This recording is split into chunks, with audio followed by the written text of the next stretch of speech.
Welcome to Fair Game. I'm Kristine Leahy. My guest today is one of the stars of Bravo's $1 Million Listing LA. He sold homes to everyone from Kim Kardashian to Sean McVay. And he also happens to be a former college kicker with 2 rings. Josh Altman is here. We're going to get to those 2 rings and your kicker days, because I actually did not know that about you until you're here. Really? I did not. That's my claim to fame. That's not exactly what I think of when I think Josh Altman. The rings are the greatest things ever. Really? Yeah. More than the money that you've made in real estate. The rings are the best. I'm calling your bluff on that a little bit. I got to go here first because there's a lot of questions to be asked here. Kim Kardashian and Kanye West. You work with them. How long have you been doing that? I've been selling Kim's houses for almost a decade. Started with the first little condo. Went up and up and up. Oh, so you were with Kim? Yeah. And then Kanye came into the package? Yeah. Got it. So all the way up till, a $20-something million house. Can you explain to me why then? Because there was this whole story about how they were building this perfect house and Kanye had all of his kind of design in it and it was very clean and bare. And then they sold it before they moved in? Yeah, so look, Kanye is an artist. Yeah. Design-wise, he's super unique. He's amazing. I mean, he's very forward-thinking, and so he designed this. But, look, I sell houses all the time that get built, and by the time they're finished, things happen with families. Like they grow, or they have another kid, or there's a divorce, or this or that, and people don't end up moving into them. And so I think they just outgrew it by the time it was done. But let me tell you, it was a masterpiece. I know, I saw part of it. The people who saw it, and it wasn't a lot of people because it was an off-market deal, flipped out. And it was one of those houses that you either love and you get, or you just hate it and you have no idea what's going on. What was the craziest part of that house? Or coolest? The coolest part was that they had these doors that were automatic, and they were the tallest doors in the United States as far as electric doors, and you press a button and all of them just open like that. I don't even know how much they cost, but it was outrageous. So when you're getting offers on the house, do you call up Kanye and you're like, hey, I got this offer, what do you think? You want to take it? No, I'm pretty sure he didn't speak to me. I'm pretty sure he didn't speak to me. Why not? Did he not like you? No, I just always dealt with Kim.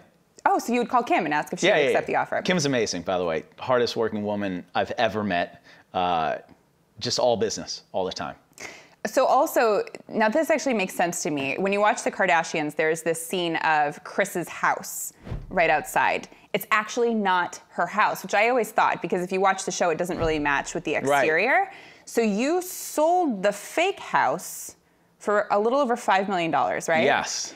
Did it go for more because it was the fake Kardashian house? It's kind of funny that I sold the real one and the fake one. Oh, you did? Well, yeah. Okay. Right? Yeah. And so, that house, believe it or not, the famed Kardashian house, which never was a Kardashian house, sat on the market for years. It was unsellable. Because it was the Kardashian house? No, just because it was just super unique. The way that the layout was, it had this giant front yard that was, people wouldn't really use it. And we ended up being the 9th realtor on that house. And we took it down. So you've also worked with Miley Cyrus, Britney Spears, Selena Gomez, Ashton Kutcher, Tyler Perry, just a few. Who is the #1 person that you would want to go house hunting with for an entire day? Wow, that's a good question. My favorite person to go house hunting with is Brian Wilson, the pitcher for the Giants, who won the World Series, the beard. Yeah. And he was always my favorite. Because he was wild. He had a house in the hills, right?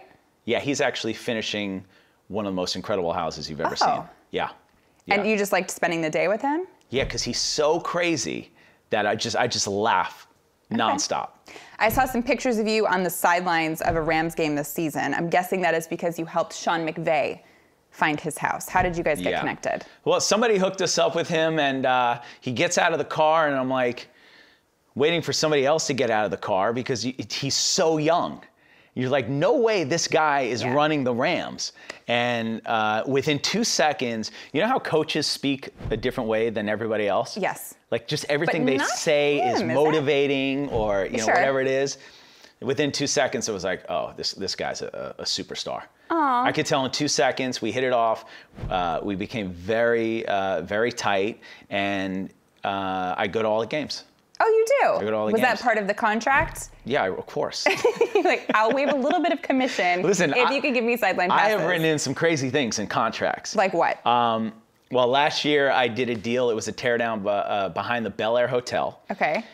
The guy had passed, and so it was an estate sale, and in the garage he was a car collector. And there was this one Ferrari, a 1974 Ferrari Dino. And I was like, oh my God. I was like, that's it. And so I negotiated as part of my commission, the Ferrari. Wow. Yeah.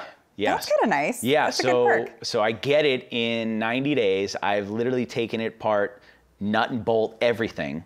And it's going to be the nicest one in the world. Congratulations. Yeah, I'm excited about it. You like that more than just straight cash? Yeah. So I have a bit of a bone to pick with you. Okay. Okay.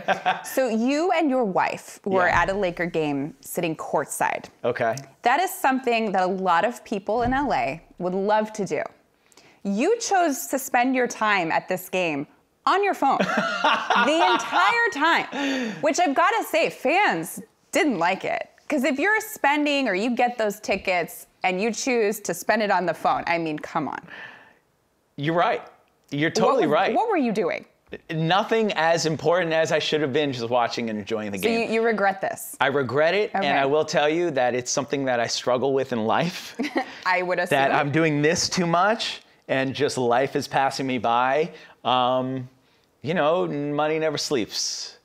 Even when you got courtside Even seats. when you got courtside. I mean, you got to be able to pay for the courtside somehow, right? Well, I guess. And I Yeah. will say it definitely showed, even on TV, that you are always working and always available for your clients. Let's put it this way. It was bad. A couple of my friends were like, we watched, and they started texting me, get off your phone. Yeah. Yeah. Did you get any of the athletes' numbers, though, while you were there? Maybe they needed to go house hunting in LA. Yeah, well, what I do is I go through the agents to get to the athletes. Do athletes usually have different requirements and what they're looking for in a house? Well, they need high ceilings.